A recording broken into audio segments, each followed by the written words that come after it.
ಸಂಜನಾ ಅವರ ನೀವು ಒಂದು ಇಂಟರ್ವ್ಯೂ ಅಲ್ಲಿ ನೀವು ಹೇಳ್ತಾ ಇದ್ರಿ, ನಾನು ಇಷ್ಟು ದಿನ ಯಾರಾದ್ರೂ ಒಂದು ಕ್ಯಾರೆಕ್ಟರ್ ಮಾಡ್ಬೇಕು ಅಂತ ಯಾರಾದ್ರೂ ಕೇಳಿದ್ರೆ ಇಂಥ ಕ್ಯಾರೆಕ್ಟರ್ ಮಾಡ್ಬೇಕು ಅನ್ನೋ ಆಸೆ ಇದೆ ಅಂತ ಹೇಳ್ತಾ ಇದ್ದೆ. ಅಂತ ಕ್ಯಾರೆಕ್ಟರ್ ಅನ್ನ ನಾನು ಯುವ ಸಿನಿಮಾದಲ್ಲಿ ಮಾಡಿದ್ದೀನಿ ಅಂತ ಹೇಳಿದ್ರಿ. ಅಷ್ಟು ಏನ್ ಇಷ್ಟ ಆಯ್ತು ಈ ಪಾತ್ರ ಎಕ್ಕಾ ಸಿನಿಮಾದಲ್ಲಿ? ಎಕ್ಕಾ ಸಿನಿಮಾದಲ್ಲಿ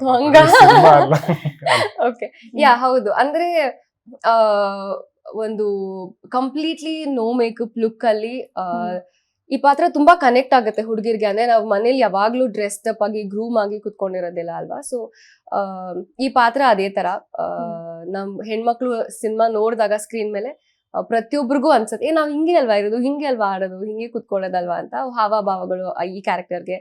ಅಂಡ್ ಏನಂತಾರೆ everything about the character very relatable. ಹಾಗಾಗಿ ನನ್ಗೆ ತುಂಬಾ ರಾ ಅಂಡ್ ರಸ್ಟಿಕ್ ಆಗಿ ಇರೋ ಒಂದು ಕ್ಯಾರೆಕ್ಟರ್ ಪ್ಲೇ ಮಾಡ್ಬೇಕಂತ ತುಂಬಾ ಇಷ್ಟ ಆಯ್ತು. This is one such. ಹಾಗಾಗಿ ಒಂಥರ ಡ್ರೀಮ್ ರೋಲ್ ಫುಲ್ಫಿಲ್ ಆಗಿರೋ ಫೀಲಿಂಗ್ ನನ್ಗೆ. ಮುತ್ತುಗ್ ನೀವೇ ಪ್ರಪೋಸ್ ಮಾಡ್ತೀರಾ ಅನ್ನೋ ಹಿಂಟ್ ಸಿಕ್ಕಿದೆ ಟ್ರೈಲರ್ ನೋಡಿದ್ರೆ, ಹೌದಾ? ಅಲ್ಲ, ನೋಡ್ಬಿಟ್ಟಿದೀರಾ ಟ್ರೈಲರ್ ಆಲ್ರೆಡಿ. ಬಟ್ ಒಪ್ಕೋತಾರ ಇಲ್ವಾ, ರಿಜೆಕ್ಟ್ ಮಾಡ್ತಾರ? ರಿಜೆಕ್ಟ್ ಮಾಡ್ತಾರ, ಅದನ್ನ 18th ನೋಡ್ಬೇಕು.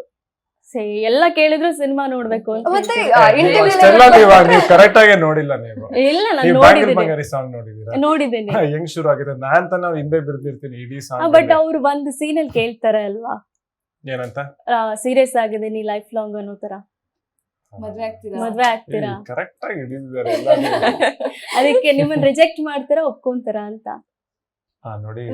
ಮತ್ತೆ ಇನ್ನೊಂದು ಹೀರೋಯಿನ್ ಎಂಟ್ರಿ ಬೇರೆ ಆಗತ್ತಲ್ವಾ, ಅದಕ್ಕೋಸ್ಕರ. ಅದಕ್ಕಿಂತ ಮುಂಚೆ ಇರ್ಬೋದೇನೋ ನನ್ ಕತೆ.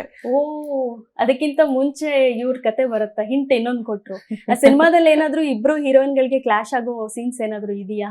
ಇಲ್ಲ ಇಲ್ಲ, ಇದೆಯಲ್ಲ, ಎಲ್ಲಿದೆ? ಅಂದ್ರೆ ನಮ್ಮಿಬ್ರಿಗೂ ಕ್ಲಾಶ್ ಇದೆ. ಕ್ಲಾಶ್ ಇದೆಯಾ? ನಮ್ಮಲ್ಲೇ ಕನ್ಫ್ಯೂಷನ್. ಯುವ ಅವರ ಈ ಸಿನಿಮಾ ಟ್ರೇಲರ್ ಎಲ್ಲ ನೋಡ್ತಾ ಇದ್ರೆ ರಕ್ತ ರಗ್ಗಡ್ ಆಗಿರೋದು ಮತ್ತೆ ಮಾಸ್ ಲುಕ್ ಅಲ್ಲಿ ನಿಮ್ಮನ್ನ ನೋಡ್ತೀವಿ. ಸೊ ನಿಮಗೆ ಎಷ್ಟು ಚಾಲೆಂಜಿಂಗ್ ಆಗಿತ್ತು ಈ ರೋಲ್ ಪ್ಲೇ ಮಾಡ್ಬೇಕಾದ್ರೆ? ನನಗೆ ತುಂಬಾ ಇಷ್ಟ ಆಯ್ತು ಈ ರೋಲ್ ಪ್ಲೇ ಮಾಡಕ್ಕೆ. ಯಾಕಂದ್ರೆ ಇಡೀ ಥೀಮ್ ಇರೋದು ಈ ಮಗು ಮತ್ತೆ ಮೃಗ ಅಲ್ವಾ.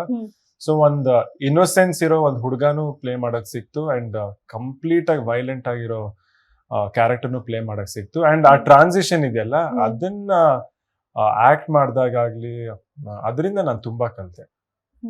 ಅಂಡ್ ಡೆಫಿನೆಟ್ಲಿ ಚಾಲೆಂಜಿಂಗ್ ಆಯ್ತು. ಸುಮಾರು ಸೀನ್ಸ್ ಅಲ್ಲಿ ಆ ಸೀನ್ ಅಲ್ಲೇ ನೀವು ಆ ಟ್ರಾನ್ಸಿಷನ್ ನೋಡ್ಬೋದು, ಹೇಗೆ ಒಬ್ಬ ಮಗು ತರ ಇರೋ ಮೃಗ ತರ ಆಗ್ತಾನೆ ಅಲ್ವಾ. ಇನ್ಫ್ಯಾಕ್ಟ್ ನೀವು ಟ್ರೇಲರ್ ಅಲ್ಲಿ ನೋಡಿದ್ರು ಸ್ಟಾರ್ಟಿಂಗ್ ಹೆಂಗ್ ಶುರು ಆಗ್ತಾನೆ ಹಳ್ಳಿಲಿ ಯಾವ ತರ ಇರ್ದ, ಲಾಸ್ಟ್ ಅಲ್ಲಿ ಪೂರ್ತಿ ರಕ್ತ ಆಗ್ಬೇಕಂದ್ರೆ ಅದೊಂದು ಟ್ರಾನ್ಸಿಷನ್ ಇದೆ. ಸೊ ಆ ಟ್ರಾನ್ಸಿಷನ್ ಪ್ಲೇ ಮಾಡೋದು ನನಗೆ ತುಂಬಾ ಇಷ್ಟ.